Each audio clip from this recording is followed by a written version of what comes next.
Do you remember your first roller coaster? Or maybe your grandmother told you stories about the old ones, the ones that rattled, screamed, and shook like they were built to fall apart. Today, roller coasters are smooth, engineered, and safe. But 100 years ago, thrill seekers weren't guided by physics or safety belts. They were guided by one simple rule. If it doesn't look like it might kill you, it's probably not fun enough. One ride in 1910 actually launched people straight into a lake, and it sold out every day. Stay with me, because the story of early roller coasters isn't about amusement. It's about humanity's wild obsession with danger and how we slowly tried to tame it. It's the late 1800s. The air smells like salt and coal smoke. Coney Island, New York, is buzzing, thousands of factory workers escaping the heat of the city. There's laughter, popcorn, and the sharp metallic clatter of machinery. Here, in 1884, a man named Lamarcus Thompson builds something extraordinary: the Switchback Railway, the first true roller coaster in America.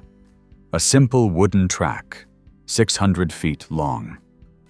Passengers climbed stairs to the top, sat in a small cart, and rolled downhill at a breathtaking 6 miles per hour. They screamed anyway. For a nickel, you could feel something no industrial worker ever felt on the factory floor. Freedom. It wasn't just about speed, it was about escape. For a brief moment, as the cart rattled down the hill and the wind caught your face, you weren't a laborer, a clerk, or a parent. You were a kid again. Roller coasters became temples of emotion, places where ordinary people could safely flirt with death. Or at least, they thought it was safe. Because what they called fun back then would make any modern engineer cry. Within a few years, the Switchback had evolved into monsters. Wooden skeletons rising above beaches, shaking and groaning in the wind. Designers competed to make rides taller, faster, and more terrifying, often with little understanding of what gravity could do to a human spine. Take the Flip-Flap Railway. Built in 1895. It featured a perfect steel loop, perfectly round. That sounds elegant, until you realize it created forces up to 12 Gs. For comparison, fighter pilots today black out around 9. People staggered off with neck injuries and broken ribs, sometimes unconscious, and yet the line stayed full. A newspaper headline read, "The most thrilling sensation of the age." Nobody seemed to care that it was also the most dangerous. Then came the Virginia Reel, where riders spun wildly in circular tubs that slammed into wooden walls. Or the Human Centrifuge, which did exactly what it sounds like. In the age before safety standards, roller coasters weren't just entertainment. They were experiments on the limits of the human body. No seatbelts, no lap bars, just courage and gravity. And still, people came. Why? Why would anyone willingly get bruised, shaken, and terrified, all for a few seconds of chaos? The answer lies in what life felt like back then. The early 1900s were hard. Long hours, low pay, no air conditioning, no vacations. For most, daily life was predictable, controlled, and gray. But on a roller coaster, for 20 seconds, control was gone. You could scream without consequence. You could let go. Thrill rides weren't an escape from danger. They were a rebellion against boredom, a chance to look death in the eye and laugh. Psychologists today might call it the risk paradox. We're drawn to fear when it's safe. But back then, it wasn't safe. It was raw, reckless, and real. One historian described Coney Island as a dream of democracy where rich and poor screamed together. No class, no rank, just shared terror and joy. People lined up to ride coasters that doctors warned against. In 1903, one writer noted, "You leave your seat not knowing whether you're alive or dead, but certain that you've lived." That was the essence of amusement, a brief, beautiful brush with mortality. But soon, the world would change. Because something happened in the 1930s that almost killed the roller coaster dream entirely. By the early 1930s, the laughter at amusement parks began to fade. The Great Depression swept across America, and the thrill industry crashed with everything else. Family could barely afford bread, let alone a nickel for a roller coaster. Coney Island's once bright lights dimmed, and wooden giants that once shook with screams now groaned under dust and silence.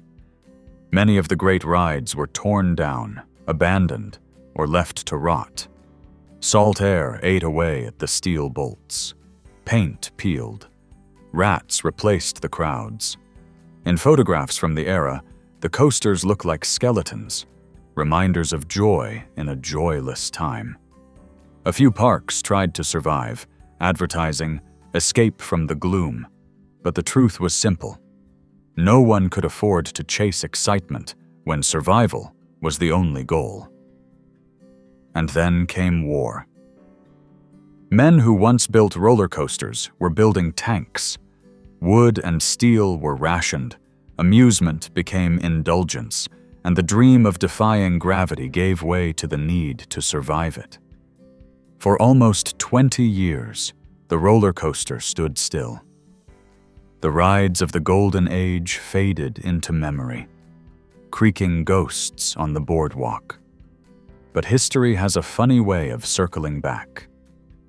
When peace returned and the world began to rebuild, people hungered for wonder again. And one man, in a kingdom not so far away, decided to give it to them. It's 1955. California sun, trumpets, and optimism. A man named Walt Disney opens a new kind of park, a clean, controlled fantasy world where even danger had a smile. Disneyland wasn't just about escape, it was about trust. People wanted magic again, but not chaos. So engineers took what had once been wild and unpredictable, and they tamed it. Enter the era of steel. Companies like Aerodynamics revolutionized the industry, replacing old wood with gleaming metal tracks that could twist, loop, and soar with mathematical precision. Roller coasters no longer relied on gravity and guts alone. Now, they were designed by engineers armed with slide rules and equations. In 1959, the Matterhorn Bobsleds became the first tubular steel coaster in history, a perfect blend of science and imagination. No splinters, no creaks, no broken ribs, just smooth, engineered perfection. Thrills were reborn, but different. Gone were the cracked boards and shrieking bolts. In their place, elegance, predictability, and safety. Guests screamed not because they feared for their lives, but because they were told to. The world had changed, and with it, our relationship to risk. Today, the thrill comes from speed, not suspense, from physics, not fear.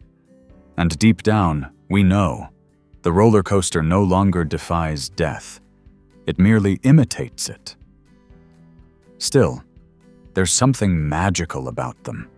Whether it's a rusted wooden relic or a futuristic steel serpent, the roller coaster remains a monument to the human need to feel something. Maybe that's why we keep building them, higher, faster, brighter, chasing the same heartbeat that pounded in the chest of a Coney Island laborer in 1905. The details have changed, but the impulse hasn't. We still crave that moment when control disappears. The wooden coasters of the past were brutal, beautiful, and utterly human. They weren't just rides, they were confessions of our desire to live on the edge of danger and delight. Today's rides may never throw us into a lake or snap our necks in a steel loop, but they still carry the echoes of those reckless days. Each scream, each rise and fall is a memory of when fun and fear were the same thing. Maybe what we miss isn't the danger, it's the wonder. The shaky tracks, the smell of grease and sea air, the laughter of strangers who forgot, for a moment, the weight of the world. Because that's what amusement really means. To be amused, to forget, and to feel. If you still remember your first ride, tell us in the comments. I bet, somewhere in your memory, you can still hear the chains pulling you up that first hill.